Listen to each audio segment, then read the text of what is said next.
ನಮಸ್ಕಾರ. ಕರ್ನಾಟಕ ದರ್ಶನ್ ಅಭಿಮಾನಿಗಳಿಗೆ ಸಿಹಿ ಸುದ್ದಿ. ಇನ್ನೂ 2 ತಿಂಗಳಲ್ಲಿ ಹೊರ ಬರ್ತಾರಂತೆ ದರ್ಶನ್ ಎನ್ನುವಂಥ ವಿಚಾರದ ಬಗ್ಗೆ ನಿಮ್ಮ ಮುಂದೆ ಮಾತಾಡಕ್ಕೆ ಬಂದ್ಬಿಟ್ಟಿನಿ. ಏನಪ್ಪ ಅಂದರೆ ವಿಶೇಷ ಏನಪ್ಪ ಅಂದ್ರೆ ಇವತ್ತೀಗಾಗಲೇ ನೀವು ನೋಡಿರುವಂಥ ದರ್ಶನ್ ಅವರ ವಿಚಾರದಲ್ಲಿ ಮಾಧ್ಯಮಗಳು ತೋರಿಸಿದಂತಹ ಒಂದು ತೇಜೋವಧೆಯ ಪ್ರಕರಣ ಮತ್ತು ಮಾಧ್ಯಮಗಳು ಏನೇನೇನೇನು ತೋರಿಸಿದರೂ ಕೂಡ ಆತನಿಗಿರುವಂಥ ಫ್ಯಾನ್ ಕ್ರೇಜ್ ಇವತ್ತಿಗೂ ಕಡಿಮೆ ಆಗಿಲ್ಲ, ಮುಂದೂ ಕಡಿಮೆ ಆಗೋದಿಲ್ಲ, ಈಗನೂ ಕಡಿಮೆ ಇಲ್ಲ. ಹಿಂದೇನೂ ಕಡಿಮೆ ಇದ್ದಿಲ್ಲ, ಈಗನೂ ಕಡಿಮೆ ಇಲ್ಲ, ಮುಂದೇನೂ ಕಡಿಮೆ ಆಗಲ್ಲ ಎನ್ನುವಂಥ ವಿಚಾರದ ಬಗ್ಗೆ ನಿಮ್ಮ ಮುಂದೆ ಮಾತಾಡಕ್ಕೆ ಬಂದೀನಿ. ಏನಪ್ಪ ಅಂತಂದ್ರೆ ದರ್ಶನ್ ಎನ್ನುವಂತಹ ಒಬ್ಬ ವ್ಯಕ್ತಿ, ಸಾಮಾನ್ಯ ವ್ಯಕ್ತಿ, ದೊಡ್ಡ ಸಿನಿಮಾ ನಟನಾಗಿ ಬೆಳಿತಾನಪ್ಪ ಅಂದ್ರೆ ಅದು ಸಾಮಾನ್ಯ ಮಾತಲ್ಲ. ಇವತ್ತು ಕರ್ನಾಟಕದೊಳಗೆ ಯಾಕಷ್ಟು ಆತಗ ಪ್ರಿಯ ರಸಿಕರಿದಾರ ಅಥವಾ ಪ್ರೀತಿಸುವಂತಹ ಅಭಿಮಾನಿಗಳಿದಾರಪ್ಪ ಅಂದ್ರೆ ಆತನ ಒಂದು ವ್ಯಕ್ತಿತ್ವ. ಆತ ಎಲ್ಲಿ ಹೋದರೂ ಕೂಡ ಸಾಮಾನ್ಯರ ರೀತಿ ಒಂದು ಟಿ ಶರ್ಟ್ ಮೇಲೆ ಬಂದುಬಿಡುವಂಥದ್ದು, ಅಥವಾ ಹೆಣ್ಮಕ್ಕಳೊಂದಿಗೆ ಯಾವಾಗಲೂ ಗೌರವಯುತವಾಗಿ ನಡೆದುಕೊಳ್ಳುವಂಥದ್ದು, ಅಥವಾ ಬಡವರನ್ನು ಕಂಡ್ರೆ ಆತನಿಗೆ ಪ್ರೀತಿ, ಒಂದಷ್ಟು ಸಹಾಯಧನವನ್ನು ಮಾಡುವಂಥದ್ದು, ಅಥವಾ ಈ ರಾಜಕಾರಣಿಗಳಿಗೆ ನೇರವಾಗಿ ಮಾತನಾಡುವಂಥದ್ದು, ಮಾಧ್ಯಮಗಳಿಗೆ ನೇರವಾಗಿ ಮಾತನಾಡುವಂಥದ್ದು. ಅದೇ ರೀತಿಯಾಗಿ ಯಾವ ಸ್ಟಾರ್ ನಟರು ಅಕ್ಕಪಕ್ಕದಲ್ಲಿ ಕೂತ್ಕೊಳ್ಳೋದಂತಹ ವ್ಯಕ್ತಿ. ಯಾಕಪ್ಪ ಅಂದ್ರೆ ಅವ್ರ ಸಿನಿಮಾ ಅವ್ರಿಗೆ ಇಷ್ಟ, ನನ್ನ ಸಿನಿಮಾ ನನ್ನ ಇಷ್ಟ. ಪಾಪ ಅವ್ರದ್ದು ಕರೆದ್ರೆ ಹೋಗ್ಬೇಕು, ಕರಿಲ್ಲಪ್ಪನ ಹೋಗ್ಕೋಬಾರ್ದು, ಇರಲಾರ್ದೆ ಉಬ್ಬಿಸೋಕೆ ಹೋಗ್ಬಾರ್ದು, ಇನ್ನೊಬ್ಬರನ್ನ ಕೆಳಗೆ ಇಳಿಸೋಕೆ ಹೋಗ್ಬಾರ್ದು. ಅದು ಆತ ಭಾವನೆ ಅದು. ಹಂಗಾಗಿ ಆತ ಪ್ರಾಮಾಣಿಕವಾಗಿ ತನ್ನಂತೆ ತಾನು ಜೀವನ ಮಾಡ್ತಿದ್ದ. ಯಾರಿಗೂ ಎದುರುಕೊಳ್ಳದೆ, ಯಾರಿಗೂ ಅಂಜದೆ, ಯಾರನ್ನೂ ಲೆಕ್ಕಿಸದೆ, ತನಗೆ ಹೆಂಗೆ ಪಕ್ಕ ಲೆಕ್ಕ ತಿಳಿದಿದ್ದು ಹಂಗೆ ಜೀವನ ಮಾಡಿದಂಥ ವ್ಯಕ್ತಿ.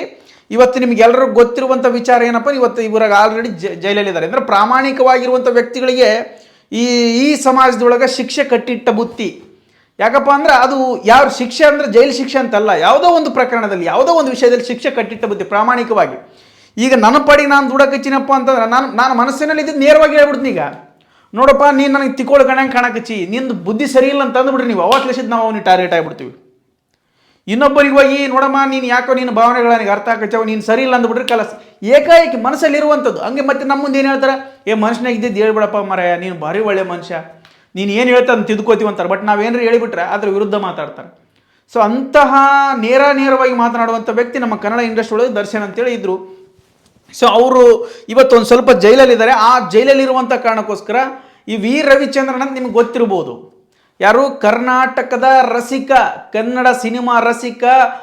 ಯಾವುದೋ ಒಂದು ಕಾಲದಲ್ಲಿ ಕನ್ನಡಿಗರನ್ನ ಅಥವಾ ಕನ್ನಡದಲ್ಲಿ ಪ್ರೇಮಿಗಳು ಯಾವತ್ತಿಗೂ ಕೂಡ ಅಂಜಬಾರದು, ಪ್ರೀತಿ ಮಾಡಬಾರದು, ಲೋಕಕ್ಕೆ ಎದರಬಾರದು ಎನ್ನುವಂತಹ ಒಂದು ಸಂಭಾಷಣೆಯನ್ನು ಕೊಡೋದ್ರ ಮುಖಾಂತರ, ಸಂದೇಶವನ್ನು ಕೊಡೋದ್ರ ಮುಖಾಂತರ ಬರೀ ಹಾಡುಗಳಿಂದಲೇ ತನ್ನ ಪ್ರಖ್ಯಾತಿಯನ್ನು ಪಡೆದಿರುವಂತಹ ವಿ ರವಿಚಂದ್ರನ್ ಕರ್ನಾಟಕದೊಳಗೆ ಯಾವನ್ ಆತನ ರೀತಿ ಯಾವನ್ ಸಿನಿಮಾ ಮಾಡಿಲ್ಲ, ಮಾಡೋದು ಇಲ್ಲ. ಅವತ್ತಿನ ಕಾಲಕ್ಕೆ ಆ ರೇಂಜಿಗೆ ಹಾಡುಗಳು, ಒಂದೊಂದು ಸಿನಿಮಾದೊಳಗೆ 12 ಕಾಡು ಇಟ್ಟೆ.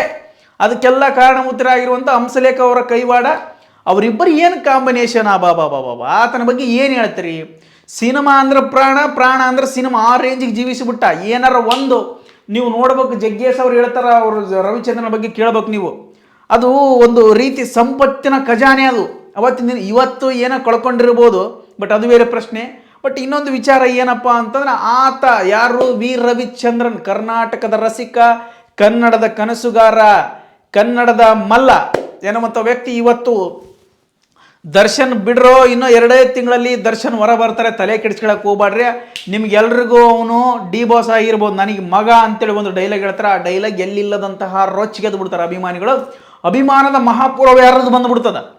ಯಾವುದೋ ಒಂದು ಕಾರ್ಯಕ್ರಮಕ್ಕೆ ಹೋಗಿರ್ತಾರೆ ರವಿಚಂದ್ರನ್ ಅವರು, ಅಲ್ಲಿ ಡಿ ಬಾಸ್ ಅಂತ ಕೂಗೋತಿ ಬಿಡ್ತಾರೆ ಎಲ್ಲ ಜನಗಳು. ಆ ಜನಗಳಲ್ಲಿ ಬಿಡ್ರಲೇ, ಇನ್ನು 2 ತಿಂಗಳದೊಳಗೆ ದರ್ಶನ್ ಹೊರಗೆ ಬರ್ತಾನೆ, ಯಾಕೆ ತಲೆ ಕೆಡಿಸ್ಕೊಂತೀರಿ? ನಿಮ್ಗೆಲ್ಲರಿಗೆ ಡಿ ಬಾಸ್ ಆಗಿರ್ಬೋದು, ನನಗೆ ಮಗ ಅದಾನ ಅಂತೇಳಿ ಒಂದು ಕೌಂಟ್ರ್ ಕೊಟ್ಟು ಬಿಡ್ತಾರೆ. ಏನು ಅಭಿಮಾನಿಗಳ ಬಾಬಾ ಕೂಗಿ ಎತ್ತಿ ಒಗೆದು ಬಿಡ್ತಾರೆ ರವಿಚಂದ್ರನ್ ಅವ್ರನ್ನ. ಸೊ ಅಷ್ಟರ ಅಂದ್ರೆ ಆತಗೆ ಎಷ್ಟು ಪ್ರೇಮ ಅಂತ ರವಿಚಂದ್ರನ್ ಮೇಲೆ ದರ್ಶನ್ ಅವರು ಕೂಡ ಅದೇ ರೀತಿಯಾಗಿ ಅಭಿಮಾನವನ್ನು ಇಟ್ಕೊಂಡಿದ್ರು. ದರ್ಶನ್ ಒಂದು ರೀತಿಯಲ್ಲಿ ಒಂದು ಏನೋ ಅಚಾತುರ್ಯದಿಂದ ಆಗಿರುವಂಥ ಕಾರಣಕ್ಕಾಗಿ ಜೈಲಿಗೆ ಹೋಗಿರ್ಬೋದೇ ಹೊರತಾಗಿ ಉದ್ದೇಶಪೂರ್ವಕವಾಗಿ ಮಾಡಿಲ್ಲ. ಮತ್ತೊಂದು ವಿಚಾರ ಏನಪ್ಪ ಅಂದ್ರೆ, ಅವರು ಅಪರಾಧಿ ಸ್ಥಾನದಲ್ಲಿದ್ದಾರೆ ಹೊರತು ಅಪರಾಧಿ ಅಂತ ಇವತ್ತಿನವರೆಗೂ ಪ್ರೂವ್ ಆಗಿಲ್ಲ. ಬಟ್ ಮಾಧ್ಯಮಗಳೆಲ್ಲ ಪ್ರೂವ್ ಮಾಡಿಬಿಟ್ರ, ಇತನೇ ಅಪರಾಧಿ, ಇತನೇ ಮಾಡ್ಯಾನಂತೇಳಿ. ಏನು ತಿಳುವಳಿಕಿಲ್ದ ಮಾತಾಡ್ತೀರಿ, ಏನು ತಿಕ್ಕೊಳ್ಳಿ ಮಾತಾಡ್ತೀರಿ, ಒಂದು ಅರ್ಥ ಆಗುತ್ತೋ. ಇವತ್ತು ಆತನ ಬಗ್ಗೆ ಒಂದು ಸಿಹಿ ಸುದ್ದಿ ಅಂತ ನನಗೂ ಅನಿಸ್ತದೆ. ಅದೇ ರೀತಿಯಾಗಿ ಬರಬಹುದು, ಖಂಡಿತವಾಗಿ ಬರಬಹುದು. ಸೊ ಹಂಗಾಗಿ ಈ ಮಾತನ್ನು ಹೇಳಿರುವಂತಹ ರವಿಚಂದ್ರನ್ ಅವರಿಗೆ ಎಲ್ಲ ದರ್ಶನ್ ಅಭಿಮಾನಿಗಳ ಪರವಾಗಿ ಧನ್ಯವಾದಗಳು. ಮತ್ತು ನಿಮ್ಮ ಬಾಯಾರಿಕೆಯಿಂದ ಆದಷ್ಟು ಬೇಗ ಹೊರಬರಲಿ, ದರ್ಶನ್ರವರು ಹೊರಬರಬೇಕು. ಅವರ ಒಂದು ಸಿನಿಮಾ ರಂಗದಲ್ಲಿ ಪಾಲ್ಗೊಳ್ಳಬೇಕು, ಅವರು ಹಳೆಯದನ್ನೆಲ್ಲ ಮರೆತು ಇವತ್ತು ಹೊಸ ಜೀವನ ಮಾಡಬೇಕು. ಅದು ಏನೇ ಆಗಿರಲಿ, ಯಾರೇ ಟೀಕೆಗಳು ಮಾಡಿರಲಿ, ರಾಜಕಾರಣಿಗಳು ಮಾಡಿರಲಿ, ಮಾಧ್ಯಮಗಳು ಮಾಡಿರಲಿ, ಎಲ್ಲವನ್ನ ಮರೆತು ಕ್ಷಮಿಸಿ ನಾವು ದೊಡ್ಡವರಾಗಿ ನಾವು ಮುಂದೆ ಹೋಗ್ಬಿಡ್ಬೇಕು. ಆದಷ್ಟು ಬೇಗ ಅವ್ರು ಹೊರಗೆ ಬಂದ್ರೆ ಸಾಕಾಗೈತೆ. ಅಭಿಮಾನಿಗಳಂತೂ ಕಾಯಕತ್ತಿ ಬಿಟ್ರೆ ಯಾವಾಗ ಹೊರಗೆ ಬರ್ತಾನೆ, ನಿರ್ದೋಷಿ ಈತ ಅಪರಾಧಿ ಅಲ್ಲ ಅಂತೇಳಿ ಯಾವಾಗ ಹೊರಗೆ ಬರ್ತಾನೆ ಅಂತ ಕಾಯಕತ್ತಿ ಬಿಟ್ರೆ. ಸೊ ಹಂಗಾಗಿ ಆತ ಆದಷ್ಟು ಬೇಗ ಹೊರಗೆ ಬರಲಿ. ಅದೊಂದು ಪ್ರಾಮಾಣಿಕವಾಗಿರುವಂತಹ ಒಂದು ನೇರವಾಗಿ ಮಾತನಾಡುವಂಥ ವ್ಯಕ್ತಿ ಆತ. ಸೊ ಅಂಥವ್ರು ಇರಬಾರ್ದು, ಒಳಗಡೆ ಇದ್ರೆ ಅದೊಂದಷ್ಟು ರೀತಿಯಿಂದ ಕಳಂಕ.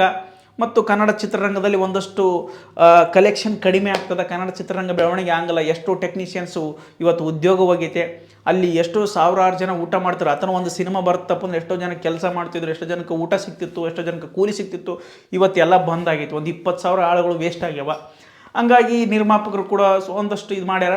ಇನ್ನು ಏನೇನು ಮಾತಾಡ್ಬೇಕು ಅನ್ನೋದ್ರ ಬಗ್ಗೆ ನಿಮಗೆಲ್ಲ ಗೊತ್ತದ. ಆದ್ರೆ ರವಿಚಂದ್ರನ್ ಮತ್ತು ದರ್ಶನ್ ರವರ ಒಂದು ಅಭಿಮಾನ ಅಥವಾ ಗೆಳೆತನ, ಸ್ನೇಹ ಅಥವಾ ತಂದೆ ಸ್ಥಾನದಲ್ಲಿ ರವಿಚಂದ್ರನ್ ಅವ್ರನ್ನ ಇಟ್ಕೊಂಡಿದ್ರು. ಸೊ ಅದೇ ರೀತಿ ಮಗನ ಸ್ಥಾನದಲ್ಲಿ ಕೂಡ ಇವತ್ತು ರವಿಚಂದ್ರನ್ ಅವರು ದರ್ಶನ್ ರವ್ರನ್ನ ಇಟ್ಕೊಂಡಿದ್ದಾರೆ. ಅವರ ಒಂದು ಮಾತು ಅವರು ಹಿಂದೊಮ್ಮೆ ಕೂಡ ಹೇಳಿದರು.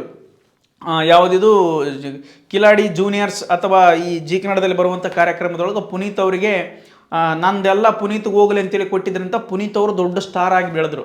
ಸೊ ಅದೇ ರೀತಿ ಇವತ್ತು ಅವ್ರ ಬಾಯಿ ಮಾತಲ್ಲಿ ನನ್ನ ಮಾತಲ್ಲಿ ಬರೋದಿಲ್ಲ, ನನ್ನ ಮಾತು ಯಾವತ್ತಿಗೂ ಸುಳ್ಳು ಹಂಗಲ್ಲ, ಬಂದೇ ಬರ್ತಾನೆ 2 ತಿಂಗಳ ಒಳಗೆ ಪಕ್ಕ ಬರ್ತಾನೆ ನೋಡ್ರಿ ಅಂತೇಳಿ ಖಡಕ್ ಸಂದೇಶ ಕೊಟ್ಬಿಟ್ರು. ಏನು ಅಷ್ಟು ಅಂದ್ರೆ ಎಲ್ಲರಿಗೆ ಬೇಕಾಗಿರುವಂಥ ವ್ಯಕ್ತಿ ದರ್ಶನ್. ಬಟ್ ಯಾಕೆ ಇವರು ಈ ರೀತಿ ವರ್ತನೆ ಮಾಡ್ತದೆ ನನಗೆ ಅರ್ಥ ಆಗ್ತಿಲ್ಲ. ಆತನ ಬಗ್ಗೆ ಇರುವಂಥ ಭಾವನೆಗಳೆಲ್ಲವೂ ಬದಲಾವಣೆ ಆಗಬೇಕಾಗಿದೆ. ಇವತ್ತು ಏನು ರಾಜಕಾರಣಿಗಳು ಭ್ರಷ್ಟಾಚಾರ ಮಾಡಿ ಏನೇನೋ ಮಾಡಿ ಇವತ್ತು ರಾಜಾರೋಷವಾಗಿ ಬಿಳಿ ಬಟ್ಟಕ್ಕೆ ನಾನೊಬ್ಬ ಸಾಚ, ನಾನು ಕಚಡ ಒಳಗಿದ್ದೀನಿ, ನಾನು ಏನು ಕಿತಿಗಂತೀರಿ ಅನ್ನೋ ರೇಂಜಿಗೆ ಹೊರಗೆ ಅಡ್ಡಾಡಕಚ್ಚಾರ. ಅವರೆಲ್ಲರ ಮುಂದೆ ಇದೇನು ದೊಡ್ಡ ಭಯೋತ್ಪಾದನೆ, ದೊಡ್ಡ ಕಳಂಕ, ಇಡೀ ರಾಜ್ಯದೊಳಗೆ ಇಡೀ ದೇಶದೊಳಗೆ ಯಾರು ಈತನಂತ ತಪ್ಪು ಮಾಡೇ ಇಲ್ಲ ಎನ್ನುವಂಥ ರೇಂಜಿಗೆ ನಮ್ಮ ಕನ್ನಡ ಮಾಧ್ಯಮಗಳು ಬಿತ್ತಿಬಿಟ್ಟು. ಈ ಬಿತ್ತುವಂಥದ್ದು ಎಷ್ಟು ಸರಿ, ಬಿತ್ತಬಾಡ್ರಿ. ಅದು ಪ್ರೂವ್ ಆದ್ಮೇಲೆ ಬೇಕಾದ್ರೆ ಬಿತ್ರಿ, ಅದು ನಿಮ್ಮ ಚಾಯ್ಸ್. ಅದು ಏನು ಮಾಡೋಕ್ಕೆ ಬರಂಗಿಲ್ಲ. ತಪ್ಪು ಮಾಡ್ಯಾನಪ್ಪ ನಾವು ತಿಂಡಿ ತೆಗಿತೀವನ, ತಿಂಡಿ ತೆಗಿರಿ ಬೇಡ ಅಂದಿಲ್ಲ. ಇನ್ನ ಪಾಪದ ತಪ್ಪು ಮಾಡ್ಯಾನಂತ ಪ್ರೂವ್ ಆಗಿಲ್ಲ ಅಲ್ಲೇ 17-18 ಜನನ ಕೊಲ್ಲುವಂಥ ವ್ಯಕ್ತಿ ಯಾರು? ರೇಣುಕಾಸ್ವಾಮಿ. ಒತ್ತರಿ ಎದ್ದೇಳಕ್ಕೆ ಬರಂಗಿಲ್ಲ. ಅದು ಏನು ಸಣ್ಣ ಆಳಪ್ಪ ಅದು. ದರ್ಶನ್ ಆಳೆಯಲ್ಲಿ ರೇಣುಕಾಸ್ವಾಮಿ ಆಳಲ್ಲಿ ಹೆಂಗೆ ವಿಚಾರ ಮಾಡ್ತೀರಿ ನೀವು? ದರ್ಶನ್ ಕೊಲೆ ಮಾಡಿದಂತ ಏನಪ್ಪ, ಆತ ಕೊಲೆ ಮಾಡಿದಂಥ ಸಂದರ್ಭದಲ್ಲಿ ಆತ ಇಲ್ಲ, ಕೋರ್ಟ್ಗೆ ಎಲ್ಲ ರೀತಿ ಸಾಕ್ಷಿ ಬೇಕಾಗ್ತದ, ನಿಮಗೆ ಅರಿವಿಲ್ಲ. ಒಟ್ಟು ದರ್ಶನ್ ತಿಂಡಿ ತೆಗಿಬೇಕು, ನಮಗೆ ಏನು ಶಂಟ ಮಾಡ್ಕೊತೀರಿ, ನನ್ನ ಶಂಟಕ್ಕೆ ಸಮಾನ ಮಾಧ್ಯಮ ಅಂತ ಅಂದ್ಬಿಟ್ಟನ. ಸೊ ಈಗ ನಿಮಗೆ ರೊಚ್ಚಿಗೆ ಎದ್ಬಿಟ್ರಿ. ಈಗ ಅಷ್ಟೇ, ನಮಗೆ ಹಿಂಗಂದನ ಬಿಡಬಾರ್ದು ಇವಳು ತಿಂಡಿ ತೆಗಿಬೇಕನ್ನುವಂಥ ವಿಚಾರದೊಳಗೆ ನೀವು ಕೂತ್ಬಿಟ್ರಿ. ನಿಮಗಂತೂ ಏನು ಹೇಳಕ್ಕೆ ಬರಂಗಿಲ್ಲ. ಯಾಕಪ್ಪ, ನಿಮ್ಮ ತಿಂಡಿ ತೆಗೆಯೋದೇ ನಿಮ್ಮ ಕೆಲಸ. ನಿಮ್ಗೆ ಯಾರು ವಿರೋಧ ಮಾತಾಡ್ತಾರೆ ಅವ್ರು ತಿಂಡಿ ತೆಗಿಬೇಕನ್ನೋದೇ ನಿಮ್ಮ ಉದ್ದೇಶ. ಮತ್ತು ಏನು ಮಾತಾಡೋಕ್ಕೆ ಬರಂಗಿಲ್ಲ. ಬಟ್ ನೀವು ಆ ರೀತಿಗೆ ತೇಜೋ ಮಟ್ಟಿಗೆ ದಾಂಡಿಗ ಅಂತ ಕರಿತೀರಿ, ಡಿ ಗ್ಯಾಂಗ್ ಅಂತ ಕರಿತೀರಿ, ಮರ್ಡರ್ ಗ್ಯಾಂಗ್ ಅಂತ ಕರಿತೀರಿ. ಇದೆಲ್ಲ ತಪ್ಪು ಭಾವನೆಗಳು. ಒಬ್ಬ ವ್ಯಕ್ತಿ ಬಗ್ಗೆ ಭಾಳಷ್ಟು ತೇಜೋವಧೆ ಮಾಡಬಾಡ್ರಿ. ಆತ ಇನ್ನು 2 ತಿಂಗಳದೊಳಗೆ ಬರ್ತಾನಂತ ಖುಷಿ ನಮಗೂ. ಆ ಬಾಯಾರಿಕೆಯಿಂದ, ರವಿಚಂದ್ರನ್ ಅವರ ಬಾಯಾರಿಕೆಯಿಂದ ಆದಷ್ಟು ಬೇಗ ಹೊರಗೆ ಬರಲಿ. ಮತ್ತೊಮ್ಮೆ ದರ್ಶನ್ ಅಭಿಮಾನಿಗಳ ಪರವಾಗಿ ರವಿ ರವಿಚಂದ್ರನ್ ಅವರಿಗೆ ಧನ್ಯವಾದಗಳನ್ನು ತಿಳಿಸ್ತಾ ಈ ವಿಡಿಯೋ ಇಲ್ಲಿಗೆ ಮುಗಿಸಕತ್ತೀನಿ. ಧನ್ಯವಾದಗಳು.